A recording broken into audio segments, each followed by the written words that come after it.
Salut à tous et bienvenue sur AI Chat.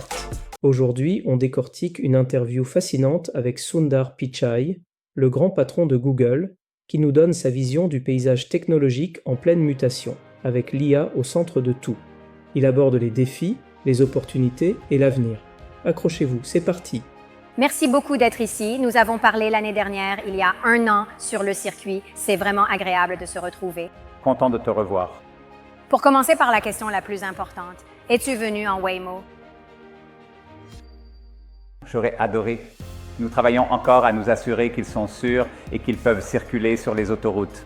Nous faisons de grands progrès, mais j'espère que l'année prochaine, à la même époque, je pourrai faire tout le trajet depuis Mountain View. Très bien, je vais te prendre au mot. Je voudrais donc commencer par un petit bilan d'ambiance après l'IO.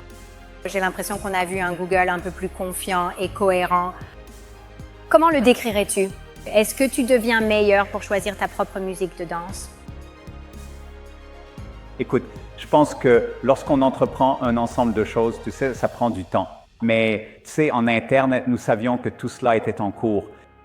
Nous avons entraîné Gemini en publiant de nouvelles versions tous les quelques mois. Je pense à la version 2.5. Ça a vraiment été une avancée majeure en termes de capacité et c'est à la pointe de ce que les modèles peuvent faire. Et donc, intégrer cela dans nos produits à travers toute notre suite de produits. Je pense que c'est ce qui rend l'histoire aussi vivante de façon très sincère.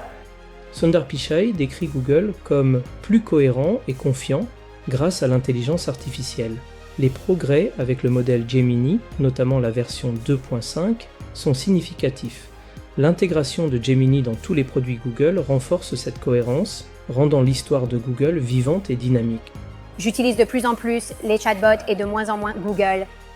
Peut-être que toi aussi.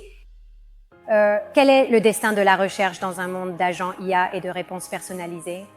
Est-ce une évolution ou une extinction? Écoute, les gens se posent cette question depuis quelques années maintenant. On a vu ces chatbots atteindre des centaines de millions d'utilisateurs. Nous avons aussi connu une croissance du nombre de requêtes. Donc, je pense que ça me semble très loin d'être un jeu à somme nulle. Pour prendre d'autres exemples en parallèle, comme TikTok qui est arrivé, tout le monde s'est mis à utiliser TikTok. YouTube a aussi connu une forte croissance et a très bien fonctionné à cette période. Donc, tu sais, je pense vraiment que la recherche est extrêmement performante dans ce qu'elle fait. De façon empirique, les gens y tiennent pour ce qu'elle apporte et ils le prouvent en l'utilisant de plus en plus. Sundar Pichai aborde l'avenir de la recherche Google face aux chatbots. Il ne voit pas cela comme un jeu à somme nulle. Malgré l'essor des chatbots, les requêtes Google augmentent. Google investit 75 milliards de dollars pour l'avenir, couvrant la recherche, Waymo et le cloud, avec des solutions intelligence artificielle et des abonnements bien accueillis. Les investisseurs veulent absolument savoir, mais tu n'as pas partagé les détails. Combien d'argent investissez-vous dans l'IA et combien d'argent gagnez-vous réellement grâce à l'IA? Eh bien, en 2025, nos dépenses d'investissement s'élèvent à 75 milliards de dollars, n'est-ce pas? Donc, oui, nous investissons clairement sur le long terme. Mais c'est le même investissement qui alimente des activités allant de la recherche à YouTube, en passant par le cloud, Workspace, Android et Play, jusqu'à Waymo. Et pour notre activité d'abonnement, nous venons de lancer Google AI Pro et Ultra. Et ça fonctionne vraiment bien. J'ai été ravi de voir l'accueil réservé. Donc je pense que c'est une technologie tellement profonde. Je pense que l'opportunité qui s'offre à nous est plus grande que celle que nous avons eue par le passé. Pour approfondir ce point, si je peux me permettre, quelles nouvelles sources de revenus spécifiques voyez-vous augmenter et quelles sources de revenus voyez-vous diminuer? Il y a, écoutez, je veux dire,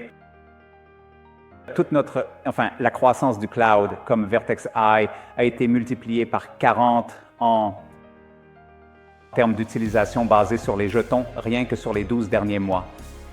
Donc évidemment, vous savez, nous générons des milliards de dollars en fournissant des solutions basées sur l'IA en tant qu'infrastructure d'IA, des abonnements à l'IA. Il y a donc de très nombreuses nouvelles activités. L'intelligence artificielle facilite la création de contenu, mais augmente aussi le contenu de faible qualité. YouTube et le web, de manière plus générale, sont envahis par du contenu généré par l'IA. Quel effet cela a-t-il sur les produits et services de Google? Avez-vous constaté que vous deviez allouer davantage de ressources pour filtrer le contenu de faible qualité? Je veux dire, écoutez, chaque fois qu'il y a ces points d'inflexion technologique, c'est toujours un jeu du chat et de la souris, n'est-ce pas? Donc, la nouvelle technologie crée de nouvelles opportunités. Plus de personnes peuvent créer du contenu, mais il y a aussi une augmentation du contenu de faible qualité. Je pense que ce sont justement des moments comme celui-ci. C'est ce dans quoi Google excelle, n'est-ce pas? Séparer, trouver l'aiguille dans la botte de foin. S'assurer de mettre en avant le contenu de meilleure qualité. Nous utilisons Gemini pour aider à améliorer les recommandations sur YouTube. Nous utilisons l'IA pour aider à améliorer la façon dont nous traitons le contenu, etc. Il y a aussi du bon contenu créé grâce à l'IA. Nous essayons simplement de mettre en avant le contenu de haute qualité. Google utilise Gemini pour améliorer les recommandations de YouTube, cherchant à promouvoir du contenu de qualité. En 2 ans, Google a indexé 45% de pages web supplémentaires, illustrant l'explosion de la création de contenu. Beaucoup d'inquiétudes concernant la santé du web ouvert. Vous savez, l'IA, elle dépend justement des bonnes choses. Elle dépend du contenu de haute qualité. À mesure que l'on avance vers un contenu de plus en plus généré par l'IA, est-ce que cela ne risque pas de saper tout le système? Est-ce que le web ne risque pas de devenir une version édulcorée de lui-même? Écoutez, c'est un autre domaine. Vous savez, les gens se posent des questions sur le web depuis maintenant 10 ou 20 ans, n'est-ce pas? Je l'ai dit pendant l'IO, mais si vous regardez l'index, nous indexons le web. Le nombre de pages web que nous indexons a augmenté de 45% rien que ces 2 dernières années. Et qu'en est-il des 2 derniers mois? C'est certain, les gens créent beaucoup plus de contenu. Je pense vraiment que la création devient plus facile, pas seulement sur le web, mais partout, si vous regardez YouTube, etc. La quantité de contenu explose, n'est-ce pas? Et donc, je pense qu'en tant que créateur de contenu, il faut réfléchir à de nombreuses modalités, plateformes, etc. Mais l'espace des opportunités s'agrandit. Vous avez dit que les résumés générés par l'IA sont bénéfiques pour les éditeurs. Les éditeurs à qui nous parlons disent que c'est tragique. Comme le montrent les études, la baisse du taux de clic ne me va pas toujours bien. Je ne clique pas toujours quand je vois un résumé IA. Vous répondez à la question directement pour moi sur Google. Les éditeurs disent qu'ils ne peuvent pas se désinscrire ou alors ils risquent d'être complètement déréférencés de Google. Alors, quelles sont les preuves concrètes que cela leur est réellement bénéfique et pas seulement à Google? Il y a plusieurs éléments. Je pense que comparé à la plupart des entreprises dans le monde, nous faisons attention à concevoir des expériences qui mettent en avant les liens, n'est-ce pas? Et nous avons pris beaucoup de temps pour tester les résumés IA et avons privilégié des approches qui génèrent un trafic de haute qualité vers l'extérieur. Je suis convaincu que dans de nombreuses années, c'est ainsi que Google fonctionnera, n'est-ce pas? Vous savez, nous pensons que la proposition de valeur de Google, c'est que les gens viennent. Oui, parfois ils obtiennent des réponses. C'était déjà le cas lorsque nous avons lancé les extraits optimisés il y a de nombreuses années. Mais les gens reviennent, ils sont curieux, ils élargissent leur code d'utilisation. Et les gens cherchent effectivement des sources sur le web. Et nous allons privilégier ces approches. Évidemment, avec les résumés IA, la qualité s'améliore, le contexte que nous offrons aux utilisateurs s'améliore aussi. Ce que nous constatons, c'est que les gens cliquent et se rendent sur un ensemble de sites web plus diversifiés et qu'ils passent en moyenne plus de temps par clic. Les AI Overview dans les résultats de recherche suscitent des critiques. Google conçoit des expériences qui mettent en avant les liens, permettant aux utilisateurs de cliquer sur un ensemble plus diversifié de sites. Cela génère un trafic de haute qualité et les utilisateurs passent plus de temps en moyenne par clic. Lors de 2 procès maintenant, des juges ont déclaré que Google est un monopole dans la recherche et en partie un monopole dans la publicité. Comment répondez-vous à la préoccupation selon laquelle votre IA est construite sur une domination existante dans la recherche et la publicité et que cela ne fait que renforcer les monopoles d'origine? Tout d'abord, nous ne sommes pas d'accord avec ces décisions et nous sommes en train de faire appel. Écoutez, si ce moment a montré quelque chose, c'est bien que je ne pense pas qu'il y ait ici quelqu'un qui utilise quelque chose qu'il ne veut pas utiliser. Regardez le succès de ChatGPT ou de tout autre produit. Les gens ont littéralement plus de choix que jamais auparavant. La raison pour laquelle les gens utilisent Google, c'est parce qu'ils veulent l'utiliser. Et donc, je pense que nous continuons à innover. Je pense que le choix est bénéfique pour les utilisateurs. La concurrence est bénéfique pour le monde. C'est ainsi que je vois les choses. Vous avez dit que les mesures proposées sont trop extrêmes. Envisageriez-vous un jour de vous scinder volontairement, de contrôler votre propre destin? Écoutez, je veux dire, elles semblent, comparées à la portée initiale de la décision, certaines des solutions proposées sont bien au-delà de ce qui est prévu. Nous verrons comment cela évolue. Quand je regarde le montant, nous avons dépensé plus de 50 milliards de dollars en R&D l'année dernière. Nous sommes l'un des plus grands investisseurs en R&D au monde. Nous faisons énormément. Nous n'avons pas construit des choses comme Chrome par hasard, vous savez, nous avons investi. Cela fait plusieurs décennies que nous investissons dans ces domaines, bien plus encore. Nous travaillons dessus depuis plus de 10 ans. Nous faisons cela avec l'informatique quantique depuis plus d'une décennie. Ce niveau de R&D, cette quantité d'innovation, je pense que cela a du sens si l'on adopte une vision à long terme. C'est ainsi que je vois les choses. Je vous ai entendu dire à plusieurs reprises que vous considérez l'IA comme un moment d'expansion. Mais jusqu'à présent, cela semble surtout profiter aux géants de la tech et aux startups bien financés, qui ont accès aux GPU, aux centres de données et à d'énormes capitaux. En fait, est-ce que cela ne concentre pas vraiment le pouvoir entre les mains de quelques-uns? Et l'IA n'est-elle qu'un autre jeu où le gagnant rafle tout? Écoutez, je pense qu'il y a, vous savez, je suis convaincu qu'une entreprise va être créée grâce à l'IA, tout comme cela s'est produit avec l'arrivée d'Internet. De nombreuses années après l'avènement d'Internet, Google n'existait pas encore. Donc, vous voyez, je n'ai aucun doute que dans 3 ans, il y aura une entreprise qui dominera cette ère de l'IA et dont nous ne connaissons même pas encore le nom aujourd'hui. C'est la seule façon dont les choses fonctionnent à l'avenir, non?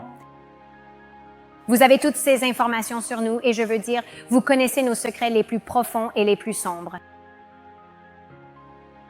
Il est déjà difficile de faire confiance aux géants de la tech. Pas moi. Eh bien, en fait, si vous le faites, pas vous personnellement, mais votre entreprise, oui. Il est déjà difficile de faire confiance aux grandes entreprises technologiques. Et maintenant, vous allez utiliser encore plus de ces informations pour intégrer l'IA dans des expériences encore plus personnalisées. Pourquoi devrions-nous vous faire confiance aujourd'hui plus que jamais? Eh bien, je veux dire, nous avons mérité cette confiance parce que, vous savez, nous stockons les emails des gens depuis de très nombreuses années maintenant, mais nous avons toujours géré ce contenu de manière responsable. Oui, j'espère. Nous avons protégé contre les personnes mal intentionnées. Nous luttons contre les demandes injustifiées. Donc, je pense que plus que toute autre entreprise, nous avons pris, vous savez, c'est une responsabilité. Les gens nous font confiance dans ces moments-là et nous ne faisons évoluer les produits que dans le sens que les gens nous indiquent. Vous savez, grâce à leur retour, regardez, vous savez, la principale chose que les gens demandent avec Gemini et Gmail, c'est « Pourquoi ça n'écrit pas plus comme moi ?» Monsieur O.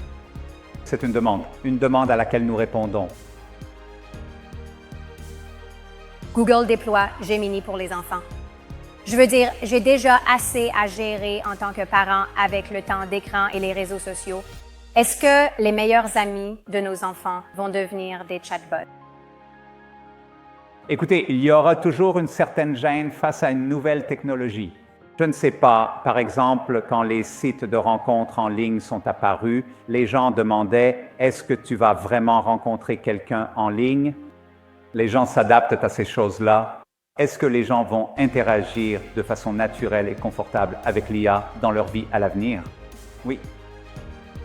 Nous le constatons de façon empirique à travers la manière dont les gens les utilisent. Je vois des gens venir sur Gemini et poser des questions comme, globalement, on voit des questions du type « Comment dois-je me préparer pour cet entretien ?» Je veux dire, ils parlent comme s'il s'agissait d'un compagnon. Nous voyons des preuves de cela. Et pour les enfants, comme Gemini pour les enfants? Je veux dire, pour les enfants, tout comme, tu sais, aujourd'hui, quand on conçoit YouTube pour les enfants, on le conçoit avec un ensemble différent de garde-fous. Et donc, pour les enfants, je pense qu'il faudrait évidemment limiter l'expérience à ce qui est approprié. Google gère les données des utilisateurs de manière responsable, renforçant la confiance. L'intelligence artificielle, bien qu'inquiétante pour les jeunes, est adaptée avec des garde-fous pour les enfants, comme Gemini. Cela assure une expérience sécurisée, tout en répondant aux préoccupations de vie privée et de sécurité dans un monde numérique en constante évolution.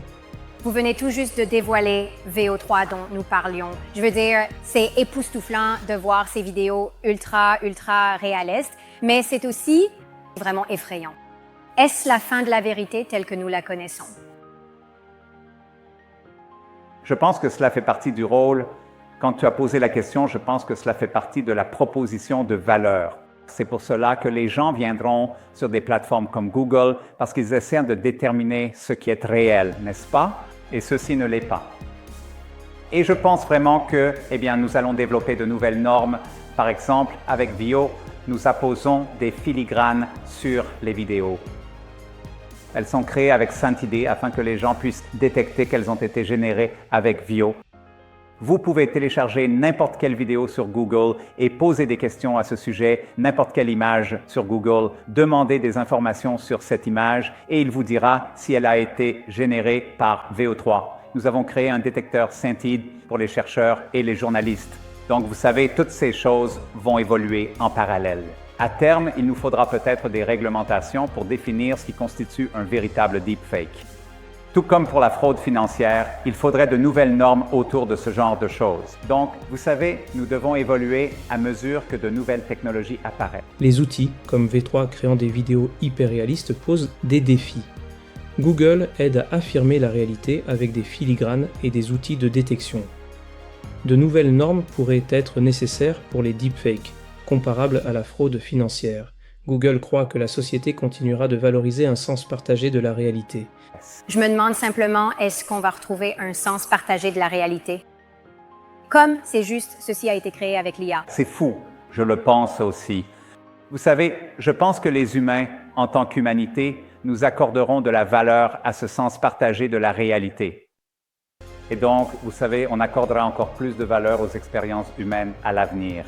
Oui, c'est comme ça que je vois les choses. YouTube, c'est sans doute la plateforme médiatique la plus influente au monde aujourd'hui. C'est une force politique et culturelle. Nos enfants y apprennent. Tous les enfants pensent qu'ils veulent devenir créateurs. Je crois que 75% des adolescents disent qu'ils la regardent tous les jours. Je suis maman, tu es papa. Je sais que tu es responsable de tout ça, mais est-ce que ça ne t'effraie jamais d'avoir autant de pouvoir? Je veux dire, je pense que ce sentiment de pouvoir est une illusion. Je pense que quand on travaille dans l'industrie technologique, tu sais, tu commences la conversation en te demandant « Est-ce que tu es sur le point de disparaître ?» Et puis tu termines la conversation par « N'es-tu pas la chose la plus puissante? » Genre « C'est pas faux. » Donc maintenant, il faut choisir dans ce pays. Ha ha ha! Il n'y en a qu'une seule de ces affirmations qui peut être vraie. C'est pas faux? Je suis curieuse de connaître ton approche vis-à-vis de l'administration Trump. Tu étais au premier plan lors de l'investiture. Google a fait marche arrière sur certaines de ses politiques DEI. As-tu fait des compromis sur quelque chose en quoi tu crois? Écoute, tout d'abord, tu sais, nous sommes l'une des principales entreprises américaines, des entreprises mondiales, à ce moment précis, avec ce point d'inflexion autour de l'IA. Je pense vraiment que les prochaines années seront cruciales à bien des égards, donc nous sommes déterminés à nous engager. Nous l'avons fait avec la première administration Trump. Nous sommes déterminés à continuer dans cette voie. Regarde autour du monde, tu sais, nous respectons les lois et les réglementations dans tous les pays où nous opérons. Cela ne veut pas dire que nous sommes d'accord avec tous les aspects de tout, mais en tant qu'entreprise, nous avons nos propres valeurs. Et donc, nous y tenons également. Donc, je pense par exemple qu'en tant qu'entreprise, nous sommes engagés à nous assurer que nous développons l'IA d'une manière qui protège la planète. C'est une valeur importante pour nous et vous nous avez vu donner la priorité aux efforts autour des énergies renouvelables. Nous continuerons à faire ces choses, mais écoutez, je pense qu'il est important qu'en tant qu'entreprise, nous nous engagions. Il y a beaucoup de personnes dans l'administration, surtout autour des besoins énergétiques critiques, des infrastructures essentielles. Ce sont tous des domaines importants sur lesquels nous voulons travailler ensemble. Google fait face à des poursuites antitrust accusées de monopole. L'intelligence artificielle pourrait renforcer sa position dominante, mais Google soutient que les utilisateurs ont plus de choix que jamais. L'entreprise conteste ces décisions et juge les recours proposés excessifs, affirmant que les utilisateurs choisissent Google par préférence. L'IA nécessite d'énormes capitaux, favorisant les grandes entreprises comme Google, qui investit massivement. Cependant, une nouvelle entreprise dominante émergera. L'IA soulève des préoccupations sur le déplacement de postes, mais aussi des opportunités pour devenir créateur sophistiqué. Google souligne l'importance de la reconversion professionnelle et des nouveaux filets de sécurité sociale.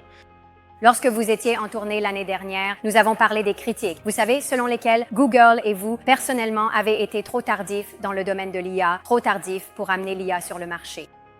Et je me demande comment votre propre style de leadership a-t-il évolué ces dernières années? Plus précisément, avez-vous changé d'une quelconque manière pour répondre à ce moment de disruption radicale? Écoutez, j'ai l'impression que c'est la principale chose que j'ai faite en tant que PDG en structurant l'entreprise, c'est de vraiment être à l'avant-garde de l'IA. Quand je regarde la profondeur et l'étendue de ce que nous faisons en tant qu'entreprise sur tous les fronts, je pense que nous sommes incroyablement bien positionnés. Mais c'est certain, à travers cette période, c'est un moment où nous réalisons qu'il faut accélérer à grande échelle ce que nous faisons. Et cela implique de prendre du recul et de réfléchir à la manière dont on peut faire fonctionner l'entreprise plus rapidement, mettre en place Google DeepMind, rassembler nos meilleures équipes en une seule équipe, développer notre infrastructure d'IA à grande échelle. Nos dépenses d'investissement s'élèvent à 75 milliards de dollars. Il y a quelques années, c'était 20 milliards de dollars. Nous augmentons donc considérablement notre infrastructure. Nous prenons donc ces paris ambitieux. Waymo, tout le monde en parle aujourd'hui, mais il y a 3 ans, les gens étaient très pessimistes à ce sujet. J'ai augmenté notre investissement dans Waymo à ce moment-là. Donc, vous prenez des décisions non pas en fonction de ce que les gens disent à un moment donné, mais avec une vision à long terme. Est-ce que vous vous impliquez encore dans les décisions produits les plus pointues ou est-ce que vous laissez ça à Sergey? Vous savez, écoutez, je veux dire, j'ai la chance de Sergey. Je travaille en profondeur sur les modèles Gemini, mais je suis très impliqué dans divers aspects de nos décisions produits. Je pense qu'il faut le faire dans le domaine de la tech. Vous êtes PDG depuis 10 ans maintenant. Dans quelques années, quel genre de personne pensez-vous que le futur PDG de Google devrait être? Écoutez, je pense qu'il est important de comprendre les produits que nous créons. Eux, vous savez, ils ont un impact énorme sur la société. Et vous savez, le parcours de la technologie consiste à faire le travail difficile pour s'assurer qu'on l'utilise de manière à ce qu'elle profite aux gens. Et cela demande beaucoup de travail. Et vous savez, je pense que ce sera une qualité importante à avoir. Vous êtes à l'origine de ce changement technologique massif qui va aussi forcément provoquer, disons, d'importantes perturbations sociétales. Comment gérez-vous cela personnellement? Y a-t-il un philosophe, une religion ou un code plus profond auquel vous vous référez pour vous aider à répondre à certaines de ces questions? D'accord? Tout d'abord, nous sommes nombreux à faire cela. Je pense qu'au final, tout se résume à ceci. Il ne faut pas grand-chose de plus que de l'empathie pour, vous savez, pour vos semblables qui partagent ce parcours. Et je pense que je fais ce que je fais, tout comme beaucoup d'autres dans l'industrie, parce que vous avez l'opportunité d'avoir un impact positif sur les gens grâce à votre travail. Et c'est la véritable étoile polaire au bout du compte. Qu'est-ce que les enfants devraient étudier de nos jours? Devraient-ils encore apprendre à coder, par exemple? Devrait-on encore obtenir des diplômes en informatique? Par exemple? J'en ai 4, donc vraiment, ils vont probablement poser cette question à une IA, alors ma réponse n'a peut-être pas d'importance. Écoutez, je pense que l'une des choses formidables à propos de cette période, c'est que je crois qu'avec le temps, l'IA nous permettra à tous de poursuivre davantage nos passions, n'est-ce pas? Et je pense que c'est l'aspect vraiment libérateur de tout cela. On donne à peu près à tout le monde un outil puissant. Ils peuvent s'exprimer comme ils le souhaitent. Donc je ne changerai rien à ce que vous étudiez Je pense que j'encouragerai toujours les gens à suivre leur passion et à trouver quelque chose qui les intéresse. Je pense que vous savez, pratiquement toutes les disciplines qui ont de la valeur aujourd'hui auront une version d'elles-mêmes qui sera précieuse à l'avenir. Quelles sont les limites de l'IA? Est-ce qu'il est possible que nous n'atteignions jamais l'AGI, par exemple? Eh bien, avec ce que nous avons actuellement, c'est possible. On pourrait être confronté à tout ce que nous pouvons observer. Vous savez, je suis très optimiste. Il y a beaucoup de progrès à venir sur les voies que nous suivons. Non seulement avec l'ensemble d'idées sur lesquelles nous travaillons aujourd'hui, mais aussi avec certaines des idées plus récentes que nous expérimentons. Donc, je suis très optimiste quant à la perspective de voir beaucoup de progrès. Mais vous savez, il y a toujours eu ces courbes technologiques où l'on peut atteindre un plateau temporaire. Sommes-nous actuellement sur une trajectoire inévitable vers l'AGI? Je ne pense pas que qui que ce soit puisse l'affirmer avec certitude. Je suis le rythme des progrès est stupéfiant. Et en regardant vers l'avenir, j'ai le sentiment que ce rythme va se poursuivre, mais il pourrait y avoir des limites technologiques. Vous savez, vous voyez ce que je veux dire? La technologie donne l'impression d'assister à des progrès spectaculaires, mais il y a aussi des domaines où cette chose n'arrive pas à faire quelque chose d'aussi évident, n'est-ce pas? Par exemple, Waymo fonctionne très très bien, mais souvenez-vous qu'on peut apprendre à un enfant à conduire en environ 20 heures. C'est ça. Et donc les deux, la technologie est impressionnante, mais nous sommes aussi encore assez loin d'une technologie généralisée. Nous avons un peu parlé de votre façon de coder dans les coulisses. Voudriez-vous partager à quelle fréquence vous codez selon votre inspiration et sur quoi vous travaillez en ce moment? J'aimerais bien pouvoir. Je pourrais en faire plus, mais je me suis juste amusé, que ce soit avec Cursor ou en codant en direct sur Replit. J'ai essayé de créer une page web personnalisée regroupant toutes les sources d'informations que je voulais au même endroit pour pouvoir taper un lieu et tout obtenir. C'est partiellement terminé. Mais c'est enthousiasmant de voir à quel point on peut le faire facilement aujourd'hui. Et comparé au début du codage, les choses ont vraiment beaucoup évolué. Tu sais, c'est vraiment un plaisir d'être développeur à notre époque.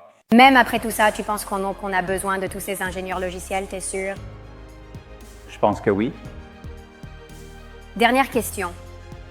Nous avons d'ailleurs un nouvel épisode de The Circuit cette semaine consacré au 50e anniversaire de Microsoft.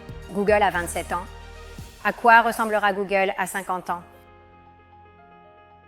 À quoi ressemblera Google à 50 ans? Écoute, d'accord. J'espère que nous serons agiles et innovants. Et dans l'industrie technologique, il faut mériter son succès chaque année.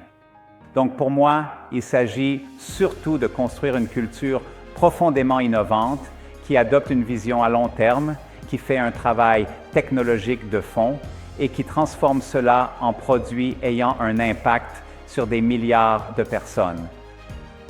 Est-ce qu'un humain dirigera Google ou bien une IA? Eh bien, je pense que qui que ce soit, il aura un compagnon IA extraordinaire pour l'aider. Très bien, très bien. Sundar Pichai, mesdames et messieurs, merci. Sundar Pichai insiste sur l'importance de l'innovation continue. Dans l'industrie technologique, le succès doit être renouvelé chaque année. Il souligne la nécessité d'une culture agile et innovante, transformant la recherche en produits impactant des milliards. Le futur PDG de Google aura probablement un compagnon intelligence artificielle extraordinaire, illustrant l'évolution constante de l'entreprise. Sundar Pichai conclut que l'IA redéfinit notre monde, offrant des opportunités d'innovation tout en posant des défis cruciaux.